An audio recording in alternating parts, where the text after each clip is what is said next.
கொலை கொள்ளை ஆள் மாறாட்டம் அதில் நம்ம 2 பேருக்கும் சரிசமமா பங்கிருக்கோம். 32 கோடி ரூபாய் நம்ம பூர்வீக சொத்து.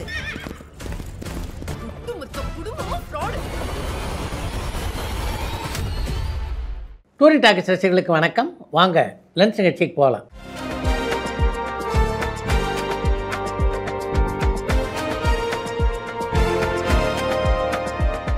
என்னம்மா முதல் கேள்வி? நடிகை சாய் பல்லவி ஒரு அழகான கலைஞர். அவங்க கிளாமர் ரோல்ஸ்லாம் நடிக்க மறுக்கிறாங்க. அண்ட் அதுதான் அவங்களுடைய ப்ளஸ் பாயிண்ட்டும் கூட.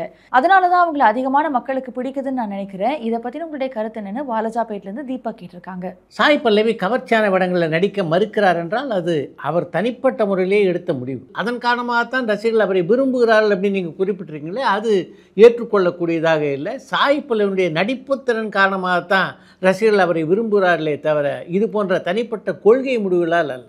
ஏன்னா உதாரணத்துக்கு நயன்தாரா எடுத்துங்க. அவங்க ஒரு பக்கம் கவர்ச்சியாக நடிக்கிறாங்க, இன்னொரு பக்கம் உணர்ச்சிகரமான வேடங்களிலும் நடிக்கிறாங்க. அவங்கள ரசிகர்கள் விரும்பவில்லையா என்ன?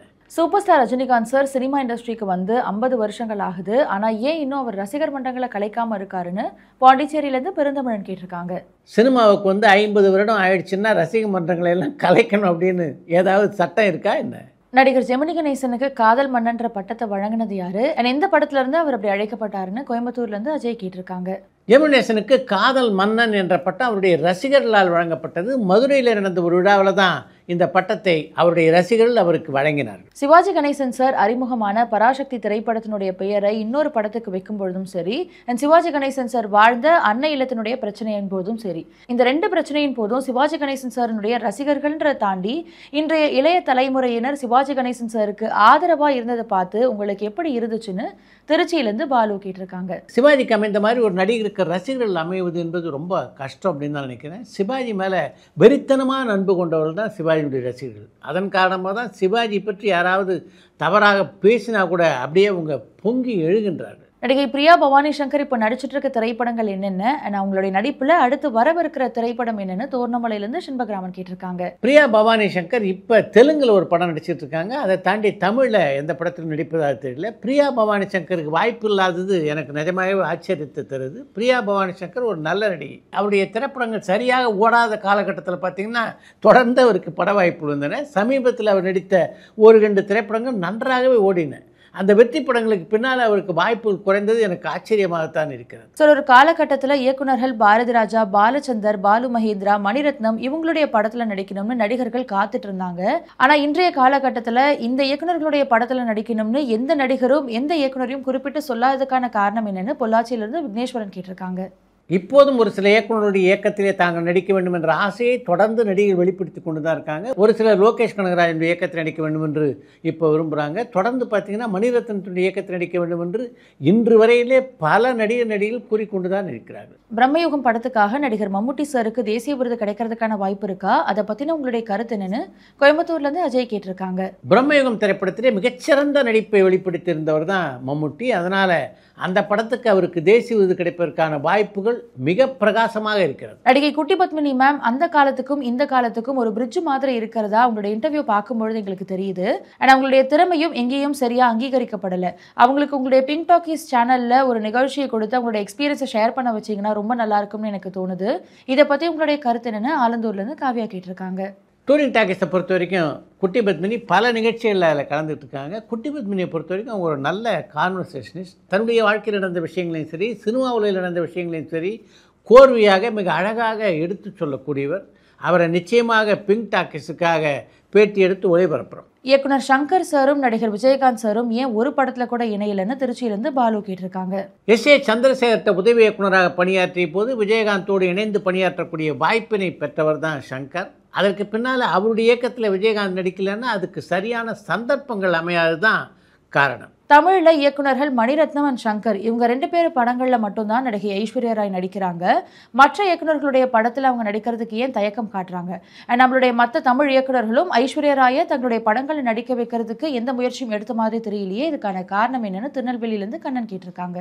இங்கே உள்ள இயக்குநர்களில் எந்தெந்த இயக்குநர்கள் எல்லாம் ஐஸ்வர்யா ராயை தங்களுடைய படங்களில் நடிக்க வேண்டும் என்று முயற்சி செய்தாங்க, அவங்க மாட்டேன்னு சொல்லிட்டாங்க. இங்கே உள்ள இயக்குநரில் பெரும்பாலானோர் அவரை அணுகுவதே இல்லை. ஏன்னா ஐஸ்வர்யா ராயனுடைய சம்பளம் இருக்குது, அது மிகப்பெரிய சம்பளம். பெரிய பட்ஜெட் படங்களுக்கு தான் அது ஒத்து வரும். புரட்சி கலைஞர் விஜயகாந்த் சார், இயக்குனர் S.A. சந்திரசேகர் சார் இயக்குன எத்தனை திரைப்படங்களில் நடிச்சிருக்காருன்னு கடலாடியிலேருந்து பாலசுப்ரமணியன் கேட்டிருக்காங்க. சட்டம் ஒரு இரட்டரை படம் தொடங்கி 19 திரைப்படங்களிலே விஜயகாந்தை இயக்கியிருக்கிறார் S.A. சந்திரசேகர். இயக்குனர் ஹரினால இப்போ இருக்கிற இளைய தலைமுறைக்கு ஏற்ற மாதிரி திரைக்கதை பண்ண முடியாமல் போனதுக்கான காரணம் என்னன்னு பொள்ளாச்சியிலிருந்து விக்னேஸ்வரன் கேட்டிருக்காங்க. இப்போ உள்ள ரசிகர்களுக்கு ஏற்ற மாதிரி தான் ஒரு கதையை இப்போது ஹரி தயார் செய்து கொண்டிருக்கிறார். மிக விரைவிலே அதை பற்றிய அறிவிப்பு வெளிவரும். இந்த ரம்ஜான் சீசனின் பொழுது நடிகர் மம்முட்டி படப்பிடிப்புகள்லாம் கலந்துப்பாரா அல்லது ஒரு மாதம் பிரேக் எடுப்பாரான்னு கோயம்புத்தூர்லேருந்து அஜய் கேட்டிருக்காங்க. ரம்ஜான் நோன்பின் போது படப்பிடிப்பிலே கலந்து கொள்ளக்கூடாது அப்படின்னு எந்த ஒரு விதியும் இருக்கிறதா தெரியல. அதனால் ரம்ஜான் நோன்பு இருந்தாலும் படப்பிடிப்பிலே கலந்து கொள்ளக்கூடியவர் தான் மம்முட்டி. நடிகை பிந்து கோஷ் மேம்க்கு ஏன் தமிழ் சினிமா உதவாமல் போயிடுச்சுன்னு சென்னையிலேருந்து சந்தனகுமார் கேட்டிருக்காங்க.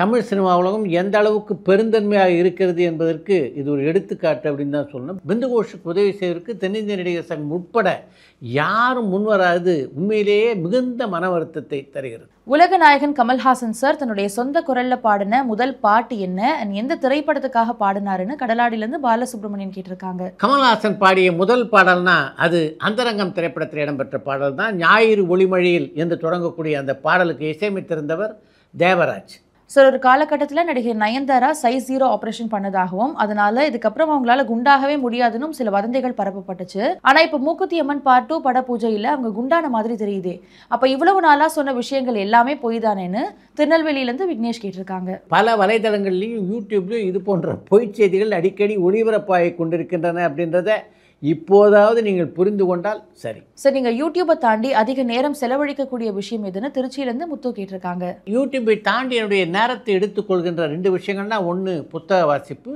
இன்னொன்று திரைப்படங்களை பார்ப்பது.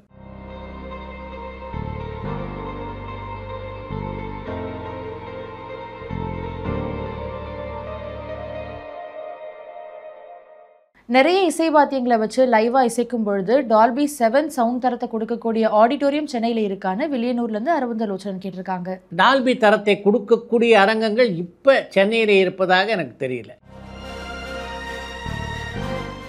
அடுத்து இன்று ஒரு தகவல். காட்ஃபாதர் என்ற பெயரிலே அஜித்குமார் கதாநாயகன் நடிக்க K.S. ரவிக்குமாருடைய இயக்கத்திலே உருவான திரைப்படம் தான் ஒரு காலகட்டத்துக்கு பின்னாலே பெயர் மாறி வரலாறு என்ற பெயரிலே வெளியானது என்பது உங்களில் எத்தனை பேருக்கு தெரியும் அப்படின்னு எனக்கு தெரியல. 2004ஆம் ஆண்டு செப்டம்பர் 30ஆம் தேதி என்று இயக்குனர் K.S. ரவிக்குமாரை சந்தித்த தயாரிப்பாளர் சக்கரவர்த்தி அஜித்குமார் ஏறக்குறைய 100 நாட்கள் எங்களுடைய நிறுவனத்துக்கு காட்சி கொடுத்துருக்காரு, அவரை வைத்து ஒரு படத்தை தயாரிக்கணும், நீங்கள் தான் இயக்குனர் என்று ரவிக்குமாரிடம் கூறினார். தயாரிப்பாளர் சக்கரவர்த்தி அப்படி சொன்னதை தொடர்ந்து அஜித்தை சந்தித்தார் K.S. ரவிக்குமார். அப்போ K.S. ரவிக்குமார்கிட்ட, ஆமாம் S.S. சக்கரவர்த்திட்ட நான் தான் சொன்னேன், உங்களுடைய இயக்கத்தில் ஒரு படத்தில் நடிக்க வேண்டும் என்று ஆசைப்படுவேன், நீங்கள் கதையை தயார் பண்ணுங்கள், நம்ம படப்பிடிப்புக்கு போய்விடலாம் என்றார் அஜித். அதைத் தொடர்ந்து உருவான கதை தான் காட்ஃபாதர் என்ற கதை. அந்த படத்திற்கான தொடக்க விழா நவம்பர் மாதம் 5ஆம் தேதி என்று நடைபெற்றது. அஜித், அசீன் பங்கேற்ற ஒரு பாடல் காட்சியை 5 நாட்கள் படமாக்கினார் K.S. ரவிக்குமார். அதற்கு பின்னாலே 6 மாதம் அந்த படத்துடைய படப்பிடிப்பு நடந்ததா என்றால் இல்லை. இதற்கிடையே அந்த படத்தை தயாரிப்பதாக இருந்த S.S. சக்கரவர்த்திக்கும் அஜித்துக்கும் இடையே மிகப்பெரிய கருத்து வேறுபாடு வந்தது. அதன் காரணமாக அந்த படத்துடைய படப்பிடிப்பு அப்படியே நின்று போய்விட்டது. அஜித்குமாரை வைத்து தொடர்ந்து படங்களை தயாரித்தவர் தான் S.S. சக்கரவர்த்தி. அவங்க 2 பேருக்கும் இடையே ஏற்பட்ட இந்த கருத்து வேறுபாடு என்பது பல விநியோகஸ்தர்களை பாதித்தது அந்த காலகட்டத்தில் என்று தான் சொல்ல வேண்டும். அவங்களுக்கெல்லாம் S.S. சக்கரவர்த்தி கொஞ்சம் பணம் தர வேண்டியிருந்தது. அஜித்குமார் S.S. சக்கரவர்த்தியுடைய படத்தில் நடிக்கலைன்னா அவரால் எப்படி அந்த பணத்தெல்லாம் திருப்பி கொடுக்க முடியும் என்ற கேள்வி விநியோகஸ்தர் மத்தியிலே பிறந்தது. உடனடியாக இதை பற்றி பேசுவதற்காக தென்னிந்திய திரைப்பட வர்த்தக சபையிலே ஒரு கூட்டம் நடைபெற்றது. அந்த கூட்டத்திலே S.S. சக்கரவர்த்தி அஜித் தொடர்பான சில பிரச்சனைகளுக்கான முடிவுகள் எட்டப்பட்டன. அதற்கு பின்னாலே மீண்டும் S.S. சக்கரவர்த்திக்கு அஜித் காட்சி கொடுத்து எடுக்கப்பட்ட திரைப்படம்தான் வரலாறு என்ற திரைப்படம். கால தாமதமாக உருவானாலும் அந்த படம் எப்படிப்பட்ட வெற்றி படமாக அமைந்தது என்பது உங்களுக்கு நல்லா தெரியும். அப்படி அந்த திரைப்படம் காலத்தை தாண்டியும் வெற்றி படமாக அமைந்ததுன்னா அதுக்கு முக்கியமான காரணம் அந்த படத்தினுடைய கதை அமைப்பும் அந்த கதையை K.S. ரவிக்குமார் படமாக்கியிருந்த விதமும் தான் என்பதை நான் சொல்லியா நீங்கள் தெரிஞ்சுக்கணும். மைனா திரைப்படத்தினுடைய வெளியீட்டுக்கு முன்னாலேயே கமல்ஹாசன் அந்த படத்தை பார்த்து பாராட்டினார். நாங்கள் வெளியே நின்று இருந்தோம். என்னென்ன படம் முடியல, படம் முடிஞ்சு அவ்வளோ நேரம் ஆச்சுன்னு யார் முகத்தும் பார்க்கல, அப்படியே போனார் வித்தார்த். இந்த படத்துக்கு அப்புறம் உங்களுக்கு மிகப்பெரிய பெயரை வாங்கி கொடுத்த படம் கும்கி. ஆக்சுவலி சார் எனக்கு யானை வந்து இப்போ மைனாலே நமக்கு ஸ்டார்ட் ஆயிடுச்சு சார். ஆமாம். பெரிய சேலஞ்ச் என்ன சார், யானை ஓடும் நைட்டில் வந்து காவக்காக மாதிரி தம்பிராம காவக்காக மாதிரி சீன் சார். இந்த இது வரும் லிக்விட் அதுக்கு ஃபார்ம் ஆகும். அவரும் பயத்திலே இருக்காரு, எனி டைம் நடக்கும் அப்படி. கரெக்ட். வருங்க இன்னொரு க்ளோஸ் எடுத்துக்கலாமா சார், அப்போ வந்து நைட்டில் 2:30 மணிக்கு எடுக்கிறோம்.